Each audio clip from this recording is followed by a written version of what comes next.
96.9 FM. Fresh news, smart talk, all day. The views and opinions of the hosts and guests are their own and do not necessarily reflect the position of the management and staff of Guardian Network.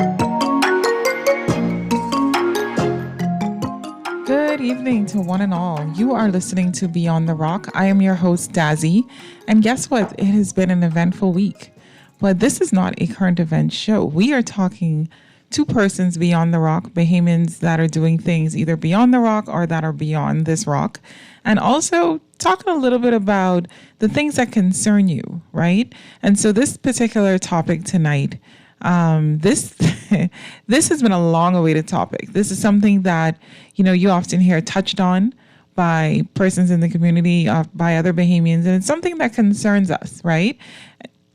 And I had to address it because here's the thing.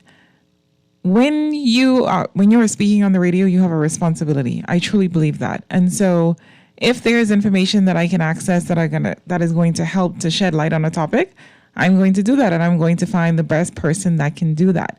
So if you're tuned in and you want to go ahead and join the conversation tonight, some of you would have already sent in your questions. Thank you so much for that. You were really on the ball. The text line, 242-422-4796, 242-422-4796.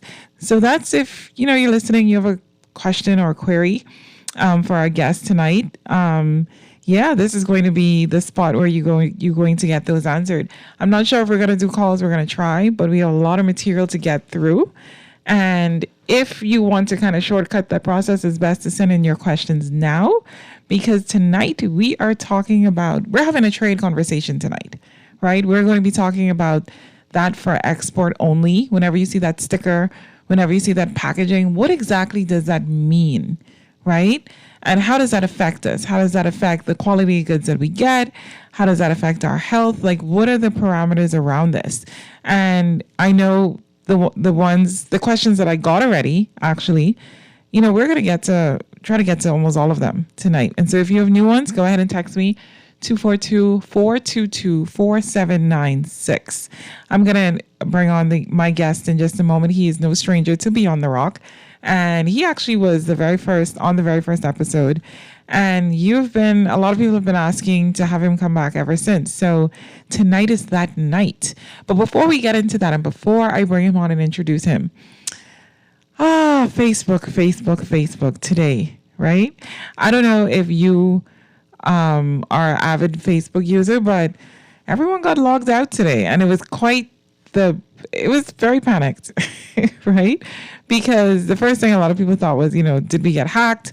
Instagram went down and WhatsApp started glitching as well. So today was very exciting. I'm exhausted because that took all of my energy.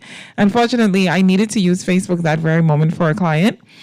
And it just did not happen when, we were literally moments away from going live and it went down. So obviously Mark Zuckerberg is letting us know he's still in control.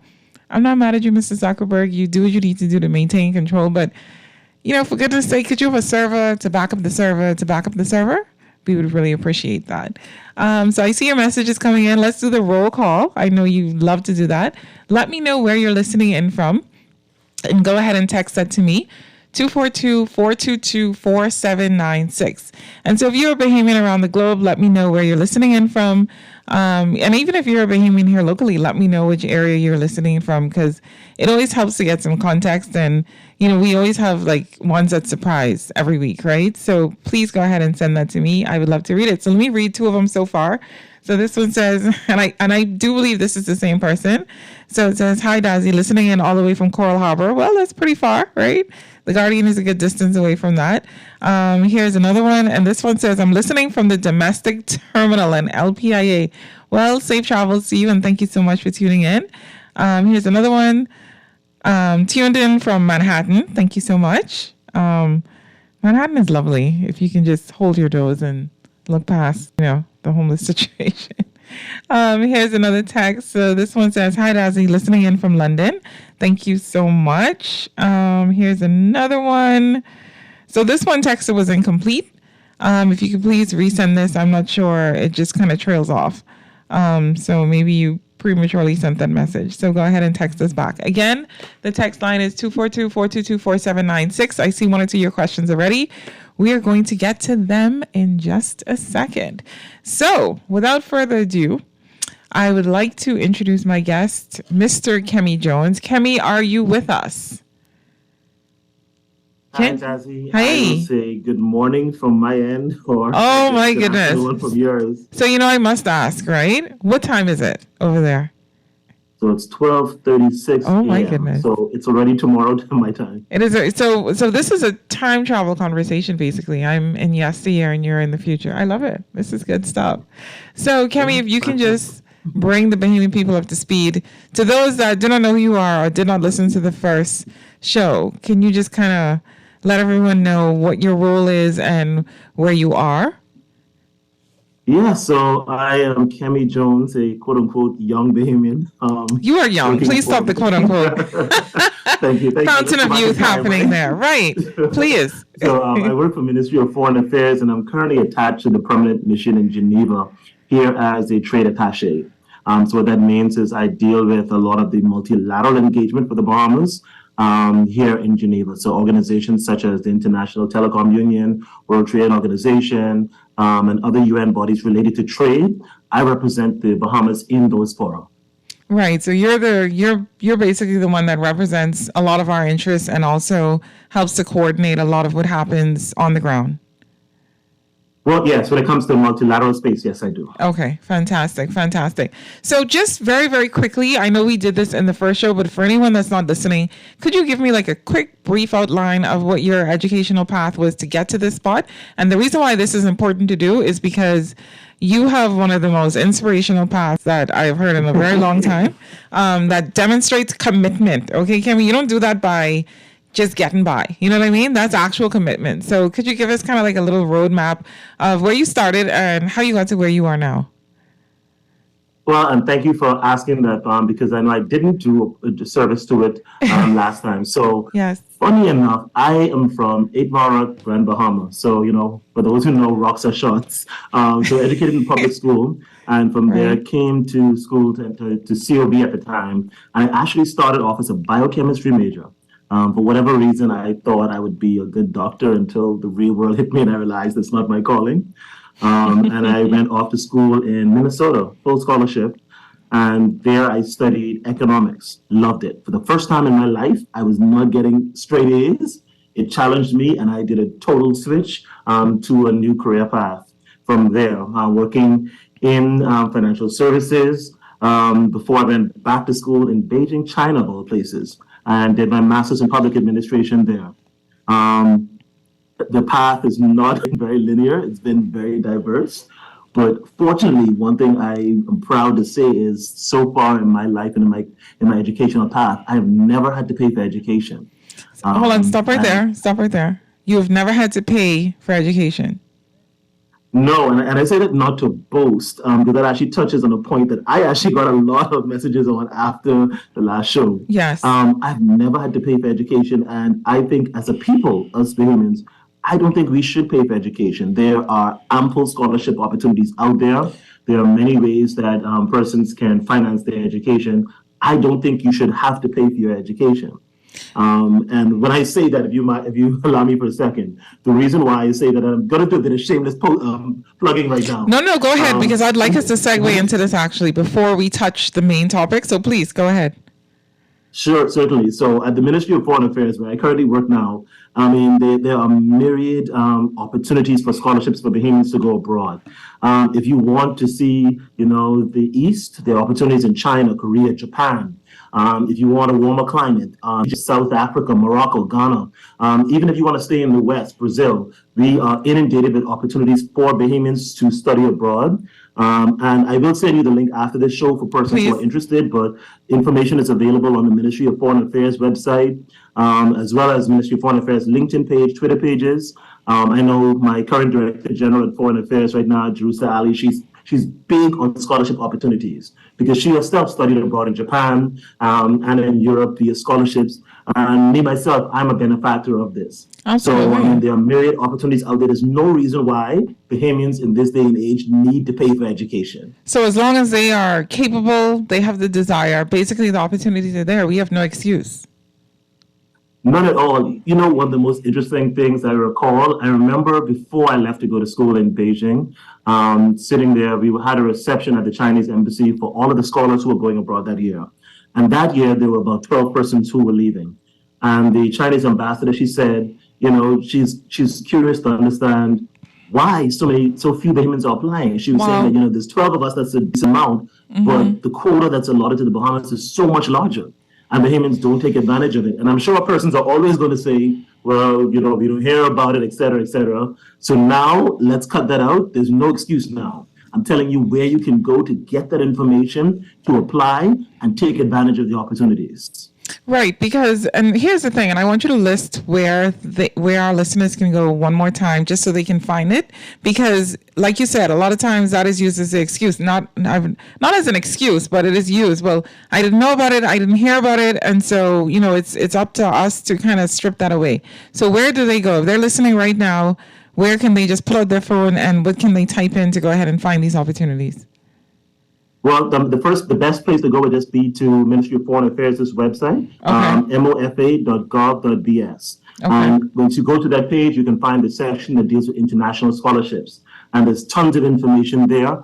Or if necessary, you can find us on LinkedIn. Or you can find myself on LinkedIn. Yes. It's just my name, Kenny Jones. There's tons of information out there. I recall a friend of mine that I went to high school with. When I caught up with her a few years ago, she was saying that, her daughter graduated from school and she was struggling, trying to make ends meet, trying to find a path for her daughter to get off because her daughter was talented. Yes. And the funny thing about it, I said to her, well, why didn't you call me? The other avenue is to link yourself with persons who have taken advantage of some of these scholarships before, who can guide you down that path. Leveraging other Bahamians, like we're doing on the show, abroad, who have succeeded. So there are multiple paths, but I encourage persons. Ministry of Foreign Affairs' website is the first stop. Yeah, so see, and a lot about how you tell the story, because I will tell you, Kemi, when persons are listening to you, right, and you say, you started off in 8 Mile Rock, I don't think everyone, especially Nasuvians, right, we have no concept of what that means, right? And so if you could just kind of give like a brief description of what that means, because I want people to understand that it is possible, right? And where you start does not mean where you end up in terms of opportunities, because you're talking about not even being here in the capital, you know what I'm saying? So you would have had, your journey is one step further, right? And so that's why these stories are so important, because I want people to really understand what that means to be from 8 Mile Rock. So you're already on a family island, a second city, right? Listen, be clear. No. Go ahead. I want to be politically correct, because I don't want Grand Bahama to be in my inbox tonight, because I will tell you, Kemi, people, they listen to the show and they respond and they comment, okay? So I don't want to deal with all the angriness, the Freeport crowd tonight, Grand Bahamians. But what I'm trying to say is that you created your own path. This was not given to you, on a silver spoon. So when you talk about this, you live it and you've walked the walk, right? So that's the point I really want to drive home, because a lot of persons, they will listen, they will hear you on the show, they will hear your credentials, because this happened on the first show. And it says, well, not everybody has the opportunities he had. And I'm like, did you even listen to what he said about the trajectory? Did you hear the show? No, this is not something that was given. This is something that he had to cultivate, that he had to go ahead and take, right? So I always want to reiterate that because that's a very important point. And if you're listening tonight, and if you've just graduated high school, or if you have a daughter or a son that has graduated recently and their path is unclear, but they're talented, they've got good grades, they've got, a reasonable amount of drive, and they want to make things happen and they need opportunities, please, for goodness sake, go ahead and visit the Ministry of Foreign Affairs, visit the website, visit, the Facebook page, the LinkedIn. Go ahead and seek out some opportunities. Google what it is that you need to do, because these are the transitional points that make the difference in terms of the trajectory of where your life is going to lead. Because I will tell you, Kemi, based on, your origin, if someone had come to you as a little boy and say, listen, Kemi, in however much years, you're going to be in Switzerland on air talking about, that might have seemed, I don't want to say out of reach, but you may have thought like, well, how is that going to happen? So if you can do it, I think it's definitely an inspiration to those listening that they can go ahead and take advantage of opportunities. Because again, this is not something that was handed to you. You had to actually go out and get it. And I think that makes a difference in life. Not the cards that we're dealt, but what we do with that, right? So that is a big deal for me. And even with myself, I remember when I first moved to the Bahamas, I went into the 3rd grade, right? And I remember just being completely overwhelmed by Nassau and, the landscape of what it was. It was just so densely populated, it was so loud. It was a lot going on. And so, when you come out of your comfort zone into a new environment, there's a lot of adjustment. And so even you being in Switzerland, there's a lot of adjustment. Some persons may have turned down that post and said, hey, no, that's not for me. I'd prefer to do something here. So, I really appreciate you hopping on at, nothing o'clock in Switzerland and taking time out to have these conversations. So let me just read a text very quickly before we get into the main topic. I see your text pouring in. Please go ahead and continue to send them for it's 242-422-4796. 242-422-4796. So this says, good night. Thank you for bringing Mr. Jones back on. I thought his first episode was, I don't know what this other word is, I'm thinking it's inspiring because it looks like it's the autocorrect because it says inspiration. So I'm thinking the first show was inspiring, and I let my daughter listen to it again on YouTube after the replay. Thank you so much for that. Yeah, you can go ahead and always listen to the episodes again, and you can do the replay. You can listen to them. And if it's a point that you didn't catch, or if you had to turn the radio off for some reason, or you want to share the link with someone, please go ahead and do that. If you go on YouTube and you just type in Beyond the Rock Dazzy Guardian, it pops right up, right? And you just look at the date of whatever show that is that you were interested in, and boom, you have the replay. Super easy. So here's another text. Thank you so much for bringing Kemi back on. I really enjoyed the first show and hearing his trajectory. I really like the story about his dreads snapping off in the cold. Oh Lord! What is that? That is like traumatic past. Listen. That is they're reminiscing on your trauma, Kemi. I hope you hear that. So they really enjoyed that story. Yeah, no, it's he's letting you know. Like, a very good point just now. Yeah. That's the one I want to expand on. Go ahead. You made a statement about people taking advantage of the opportunity. Right. And then go on a quote that I always carry with me with my throughout my life. It's not really about where you're from. It's about taking advantage of the opportunities that you've been given. Absolutely. So in my case, for example, I think education is a lifelong process. You can never learn too much. So since coming here to Switzerland, one thing I've definitely dived into is French. So I've been taking advantage that I'm in a French city and taking French classes because it doesn't make any sense to me to be living here in a French city and I don't learn the language. So that's just ridiculous. You are putting your skill is something I can pick up on. Agreed. And being in Europe, I guess it's a little tidbit from my personal life to announce that recently I got accepted to law school. Oh, congratulations. So I intend to keep furthering myself. It never stops. Yes. So, the big thing is to take advantage of all opportunities you're given at the time.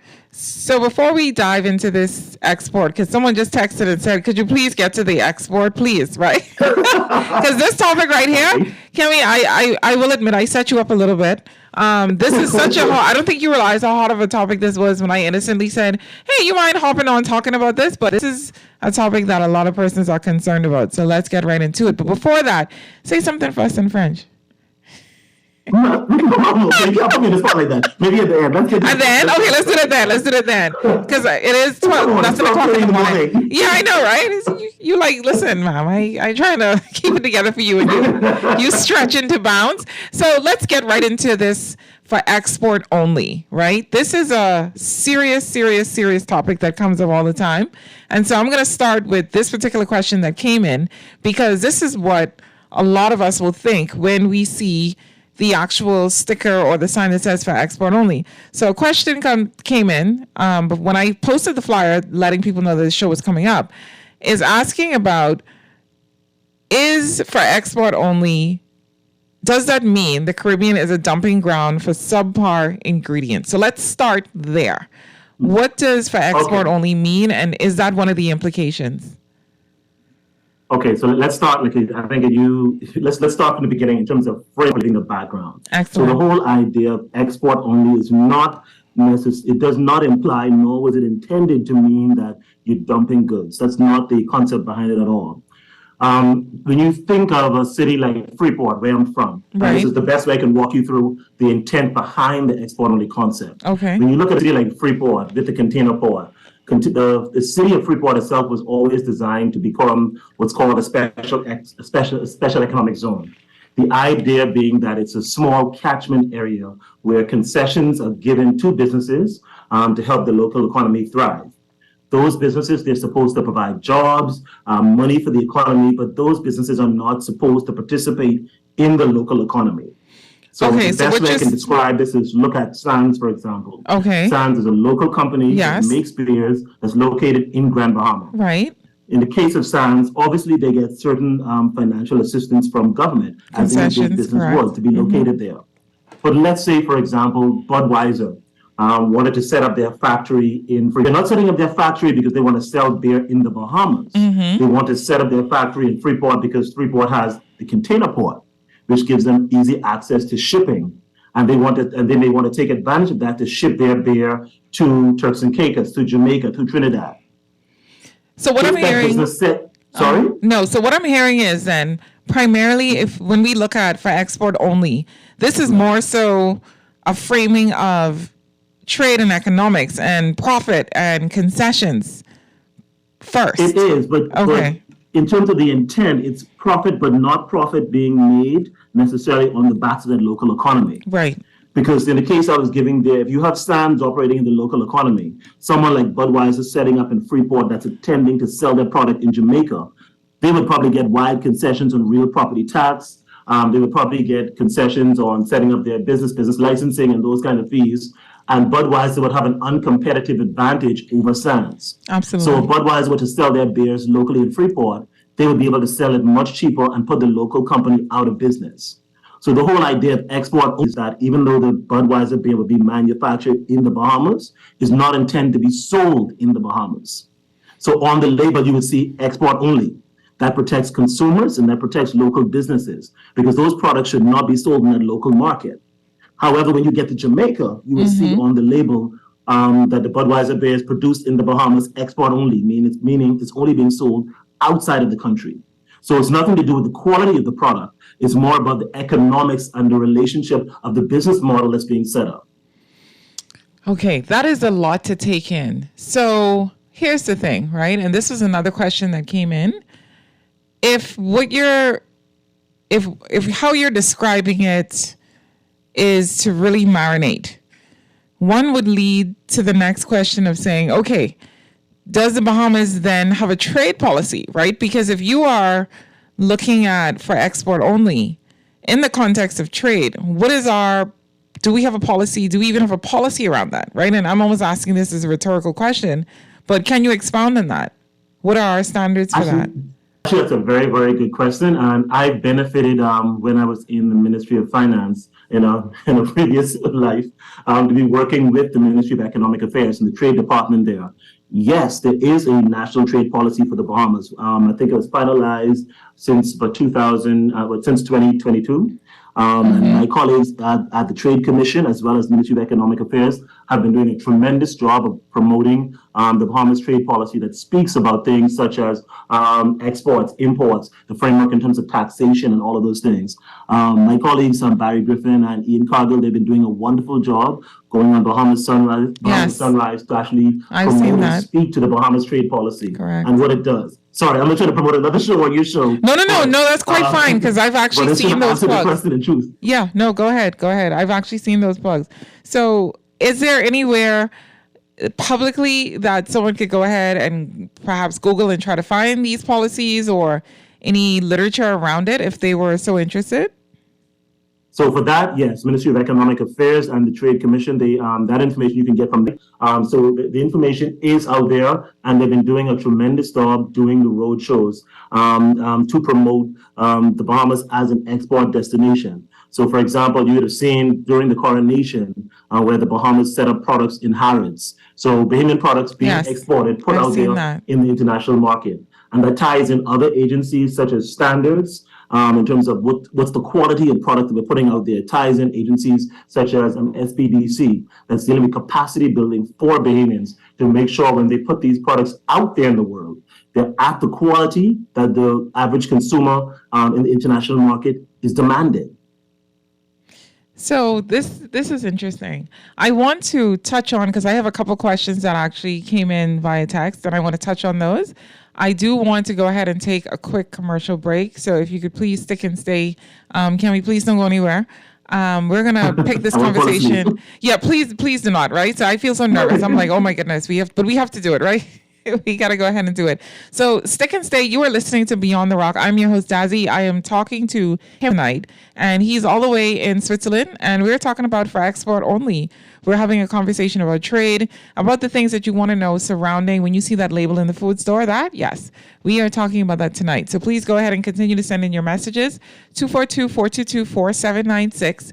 242-422-4796. So please stick and stay. We're going to play a couple commercials, and on the other side, we're going to get deeper into this conversation and maybe ask him what he's been up to since we spoke to him last, if he has time.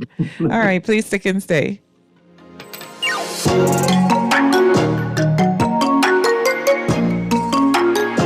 You can find it all at Builders Mall.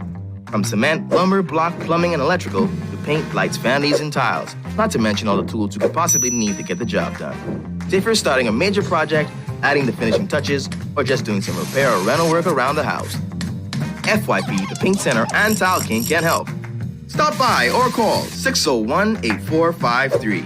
Located 69 Wolf Road, Nassau. You can find it all at Builders Mall. Building, painting, and tiling, the Bahamas. Sebastian Alliance Group, SAG, where we empower small businesses to succeed, where we make the impossible possible, with our e-commerce is possible. No more brick and mortar, get digital. SAG is right here for you. US, Canada, Bahamas. You can build a website for your products, accepting credit cards or digital payments. We make it easy to process, it's seamless. Sebastian Alliance Group, SAG, where we empower small businesses to succeed. Are you looking for an efficient, reliable, and affordable cargo service? Here's your answer. PCL Imports. They offer air cargo service with daily flights and ocean cargo service 3 times per week. PCL Imports provides pickup and delivery service from anywhere in Florida, even from your hotel. New clients, first pickup up to 1 pallet is free. PCL Imports also provides custom brokerage and clearance service. There's no membership annual fees. They can also provide you with a free U.S. address. Call PCL Imports, located number 42 Python Road, 394-1005, or visit PCLimports.com. This is Guardian Radio, 96.9 FM, Nassau, Bahamas.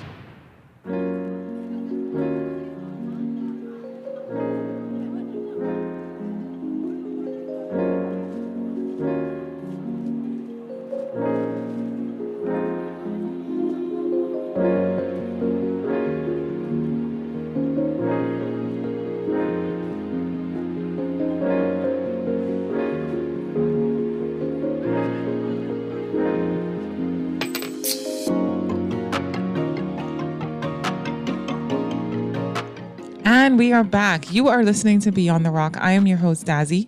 And tonight we are having a conversation about trade. We are talking about for export only. When you see that logo, what does that mean? What does that mean? So please go ahead and send in your question. 242-422-4796. 242-422-4796. Go ahead and send your questions in. We'll try to get through and read as many of them as we can and continue deeper into this conversation. Kemi, are you still awake? Are you still with us? Yes, that's it. Oh my goodness. Still here. Didn't fall asleep. Okay. That 1 second delay. I felt like when Facebook glitched today, I was like, oh Just have Lord. to wash my face a little bit. That's all. There you go. Thank you. Listen, thank you so much. I just want to say that I really appreciate you sacrificing precious sleep and being up at nothing o'clock in the morning to go ahead and have these conversations with us. I really appreciate it. Trust me when I tell you this is everything, because this is building a nation. You're not just this is walking the walk right here. So I have a question that came in, and let's dive right into that.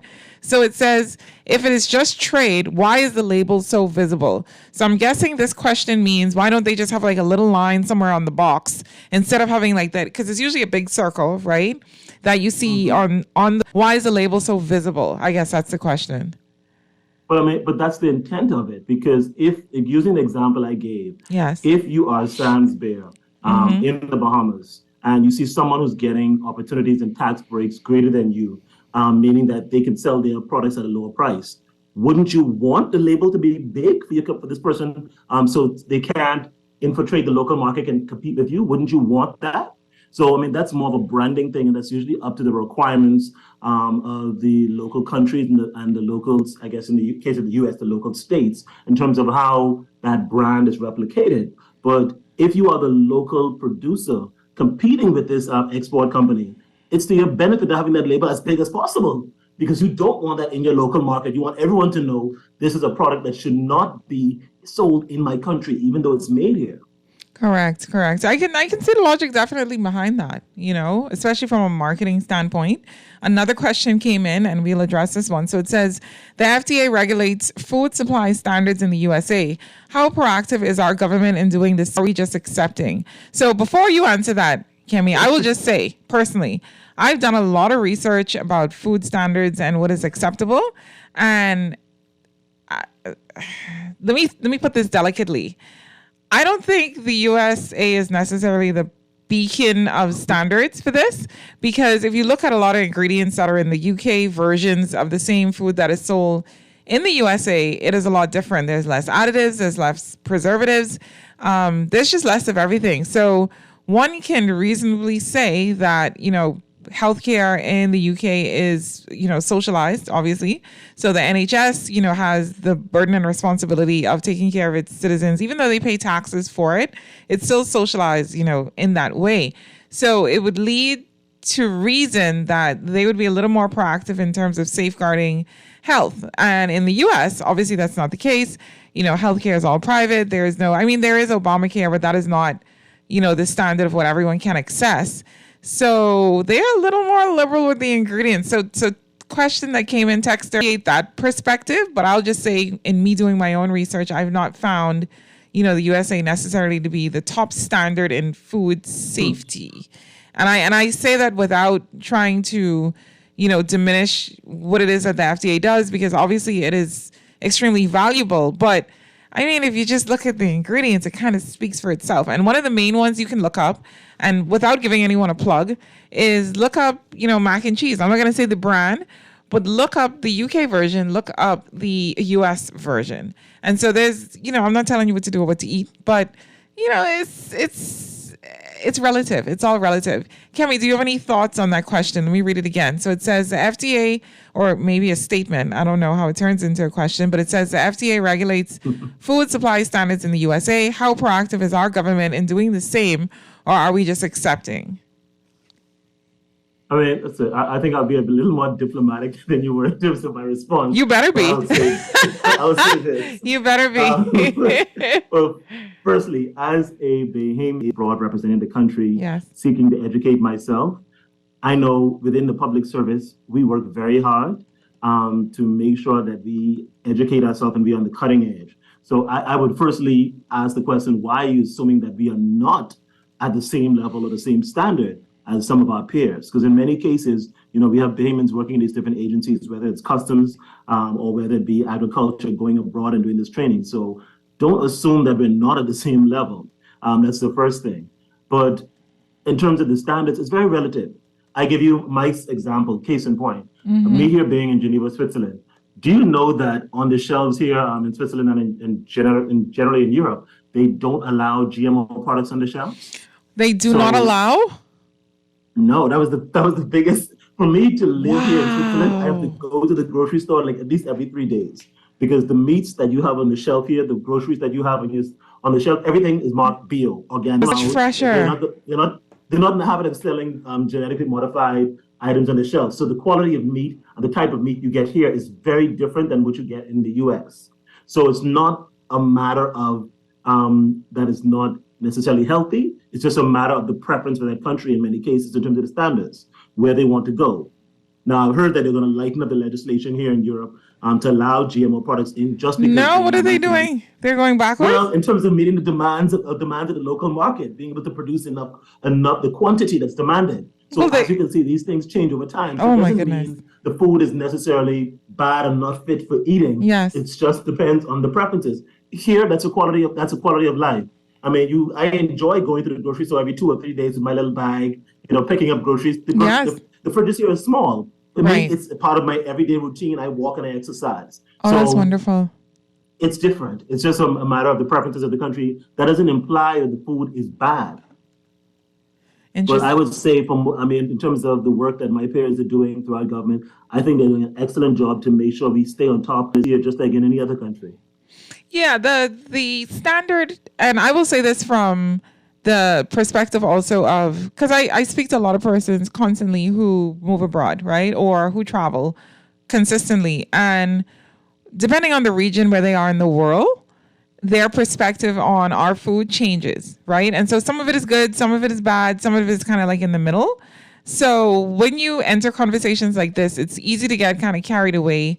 But I will say that instead of a lot of times being hysterical about the exterior, sometimes you just look at the ingredients, right? And that will tell you all that you need to know. And then on the flip side, because I had someone text in just now and says, Dazzy, please talk about the flip side also that America has in terms of access. I was going to address that. Behave yourself. So yes, they definitely have that. But on the flip side, because that is an open market and they practice capitalism, which I am not against by any means. I don't ever want anyone to think that I'm against it. I think it is a beautiful thing and it helps countries actually be stronger, unlike, countries that are socially capitalist, it can be a little more difficult. But on the other hand, or on the flip side, you can also get, grass-fed beef. You can get, the highest quality organic. It just depends on what your finances dictate, right? And that's all it is. But some of the high quality items you can get in the U.S., you actually cannot get here. So there's two sides of that. So I'm not, bashing them by any means. There's extreme pros, extreme cons. It just depends on, what side you sit on. I know personally, sometimes when I want to do a certain recipe, I get very disheartened here because sometimes the quantities of certain items are just not available. And that's obviously you have a small population and everyone may not be cooking with a particular thing. Right. And so there's pros and cons. I'm not bashing them by any means. One thing I must say, it's based on choices over there because choices are endless. So you get to decide, what it is that you're going to eat. So let me read this. And it looks like we have a call. Let's take this call very quickly if we can. Hi, caller, you're on the air. Yeah, good night, Daz, and good night. Yes. Hello? Hi, go ahead. I'm always intrigued with these type of conversations. I know. my mind ran on you. You're a well-read person also, but there's a book called Natural Cures they don't want you to know about, right? Mm-hmm. It's about 1,000 pages. I don't know if you've read it, but I have the book at home. Early 2000, right? Yeah, I have the book at home. And it's not only the Food and Drug Administration. When you think about the amount of carcasses in the cattle industry that they have to inspect, and it shows you how they use ammonia in the meat, and there's something called transglutamase, right, which is meat glue. And so I heard the guy spoken about, that is actually illegal in Europe. Mm-hmm. So they actually use it to glue the meat, and there's something that they put in the meat to make it more red. I don't know if it's some myoglobin or whatever it is, but their standards in Europe are higher. And so when it relates to GMOs, there are different ways to carry out GMOs, genetically modified food. Some are safe, but not all. And so what I learned from reading Kevin Trudeau's book is that the Federal Trade Commission is also complicit also. And as it relates to capitalism, there's nothing wrong with it. But as you find out, I don't know if you saw the recent, the guy who won the case, it was a chef from McDonald's who put out something out there about the type of meat, or what's in the meat. So we look at how they was using. Yeah, let's not go too deep into that. From the 1930s. so capitalism has a way of poisoning us, and then we find out later. So because they're allowed to get away with it. So, wittingly or unwittingly, most of us are guinea pigs, dog. That's all I'm saying. So we would need people like you. We would need to police these things because, even with the farming industry, they have a stipulation where you can use pesticides, insecticides, thank God you're on our side, and then you would clean out the plant. You would go 3 weeks to flush out the plant, etc. Even with marijuana growing. So we'd be between a rock and a hard place. I'll finish listening, Daz. Have a good night. Thank you so much. Thank you for your call. Yeah, no, those are some valid points made. But, at the end of the day, I'm big on personal responsibility. And the reason I'm big on that is because you get to decide by your own research and awareness what it is that you want to ingest, what it is that you want to basically kind of where your choices are going to dictate where you're going to go. And so we are not forced anything. And so a lot of times when we, as people talk about, our choices and our lack of choices, some that signs a little bit of research. That's what I found. So, and some, ingenious, kind of MacGyvering and fixing of certain things that you needed to be where it's going to be. And so I don't have an issue about any of it. I think that we have a larger control over our lives than we realize. So I had another question come in. Cameron, let me tell you, these people working you hard, right? So y'all, listen, you off and they have your brain ticking. Okay. So this question that came in says, I noticed that the package materials and quantity sometimes seem smaller for export only products. Could this be for profit then?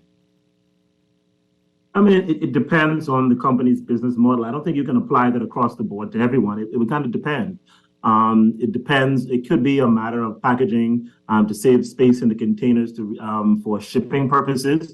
I mean, there are many reasons why they may do that. You may want to use a lighter packaging material versus something you're selling in your local market, because that's possible. One company can be producing products that are sold locally, as well as producing the same product for export. If it's being sold locally, then I can just take it down the street to the grocery store. Then, maybe I'd want to invest in fancy packaging, because in the example of the beer, Sands has to compete with Collect. They have to compete with Pirate Republic. So you may want to invest more in the fancy branding to compete with your local beers. Whereas if you're shipping it abroad, out of country, you may want to put it in a thinner bottle, smaller bottle, to save on costing. So it really depends on the business model of the company, but there are various factors in terms of why someone would do that. And in many cases, it doesn't go back to this whole concept or this idea, the product is inferior.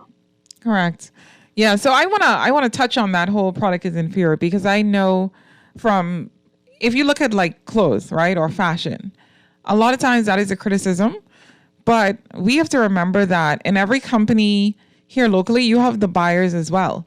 So quality of sometimes goods that get here is the profitability, is the actual market desire.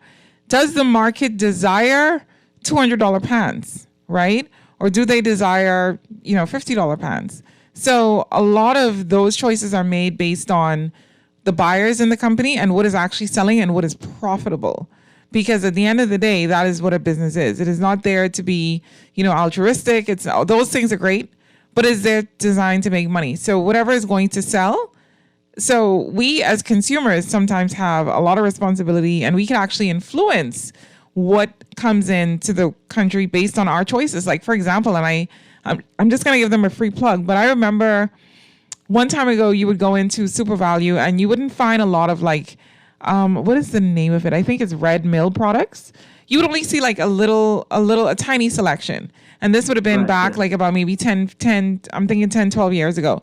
Now, because of consumer request and demand and how we're purchasing, you can get your flaxseed, you can get, gluten-free flour. You can get so many raw products, that are there. And that is because of us, the consumer, because we're purchasing it. And I can tell how consumer purchasing is driving it based on the location of the food store and what is being found in the food store, because they're not all equal, even in the same chain.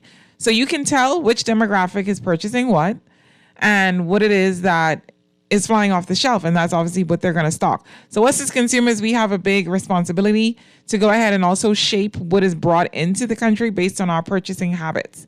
So I just want to kind of put that in there as well.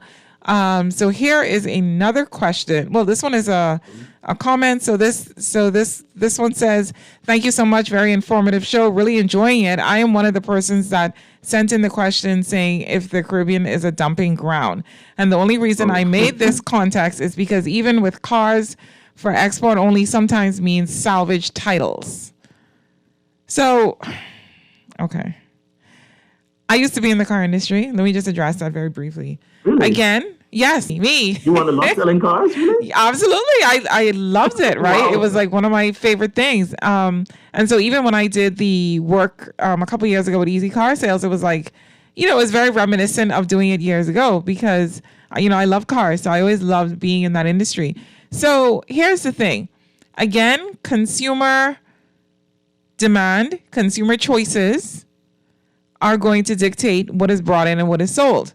Also, there's other adjacent companies that have a responsibility. So for example, if you bring in a salvage title car, you may not be able to get full comprehensive coverage and insurance on this vehicle. Why? Because a lot of times the safety is compromised. A lot of times, the liability of what the company is going to bear by offering this insurance that's comprehensive is going to bear. So if you know that if you buy a salvage car with a salvage title and you cannot get a certain kind of insurance, are you still going to invest your money in that? I remember, Kemi, this was years ago when salvage title cars were like really popular. This was at the height of it.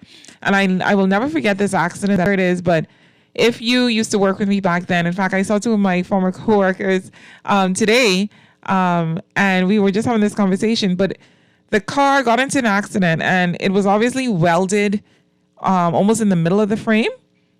Oh, wow. And Kemi, the car, upon impact, it split in two. And where the airbags were supposed to be was just newspapers shoved into the spot and sealed. Right. So again, it's our choices. Are you going to go for the flashy back then? Because back then it was like, everybody was like, it was rims and that was the thing. So the choice was, did they go ahead and get a more conservative, car that was quality with a clean title, looking at safety and reliability? Or did they go for the flash, right? Did they go for something newer, more flashy with, rims, and the title may have been a bit sketchy? So again, it's our choices. It's just what we decide to do. That's really all it is. Nobody can force anything on you. So on that same thing, it's different, and I'm listening very carefully. Yes. To the way that the text phrased that question. Yes. And it's asking if the Caribbean is a dumping ground. Now, I would say no, and here's my reasoning behind that. If you're saying that the Caribbean is a dumping ground, and they're using the example of these cars, you're telling me that Company A in the U.S. is intentionally targeting the Bahamas, intentionally targeting the Caribbean and saying, hey, I have a bunch of these cars that I can't use, and they're trying to pour them into our market.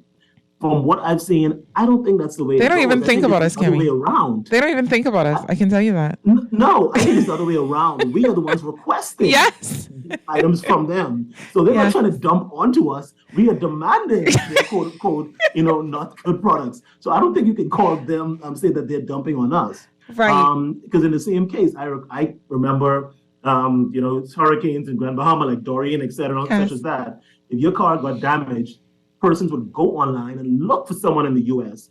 that had a vehicle that's probably damaged and, I can salvage parts of it to fix my car up. So in many cases, it's the other way around opportunities, and capitalism sadly prevails. If I have my car and you're willing to buy it, why wouldn't I sell it to you? Kemi, your verbiage is throwing me because you're saying demanding and seeking out, but it's the truth, right? We are forcing it on ourselves. They didn't come looking for you. You went looking for them. Yeah, they didn't call us up and say, hey, we have these cars and we want to send them to you. Right. We showed up the auction, right? Well, but to be honest, over time, the thing about it is in the case of the Bahamas, and I remember, like you said, back in the early 2000s, that happened a lot. People bringing in these cars that were damaged and stripped down after different hurricanes hit our neighbors. Flood people, damage. Bringing these cars in because they thought it was a good opportunity. But that was something uncommon at the time. Yes. And what happened? The local legislation had to adapt to catch up to stop that from happening. Absolutely. So I think we do a pretty decent job of adapting our legislation for those circumstances as the world moves on. Absolutely. But there's no way we could have predicted back in 1990 that we needed to put the legislation in place. Right. Because no one was bringing in these salvage cars at the time. Correct. We have I think it's a 10-year. And then there's also different duty rates based on, if you had like a fully electric or you go hybrid or you bring in a gasoline car. So there's still different duty rates that the government have there to actually encourage us to make better choices. So if we bypass what the government is encouraging you to say, hey, can you make a better choice here? So if we say, no, we do not want that. We want what we want. At the end of the day, you kind of get what you get. So I just want to go very quickly to another brief commercial break before we get back. On the other side, I have one more question that came in, Kemi, related to the trade. I don't know if any more are coming in. If you do, let's see if we can sneak a few more in. 242-422-4796. We're going to take a quick commercial break. Please stick and stay. You are listening to Beyond the Rock. I'm your host, Dazzy, and I'm talking to Kemi Jones tonight, all the way in Switzerland, and he's speaking on behalf of the Ministry of Foreign Affairs. We're talking about trade. So please stick and stay. We will be right back.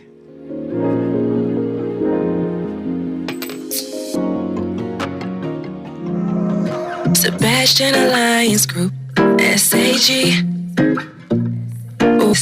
To succeed, where we make the impossible possible. With our e-commerce is possible.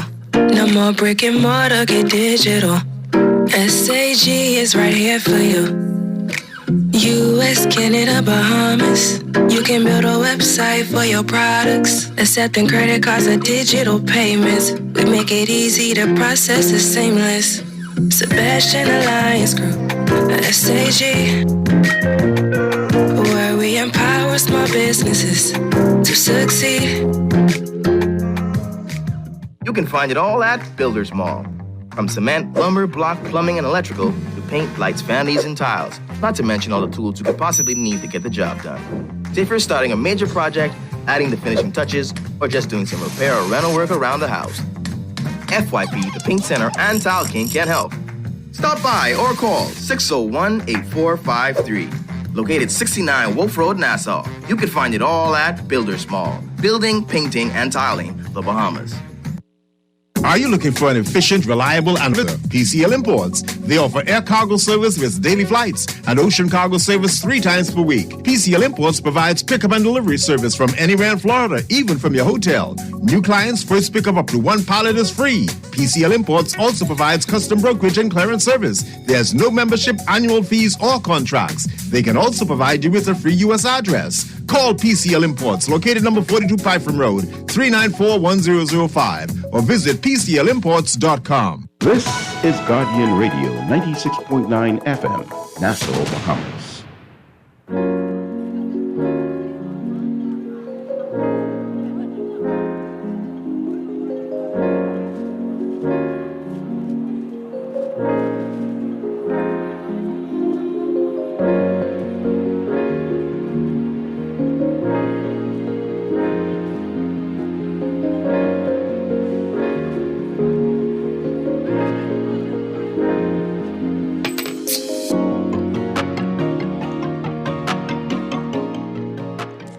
We are back. You are listening to Beyond the Rock. I am your host. And tonight we are having a conversation about trade. We're talking about for export only. What does that mean?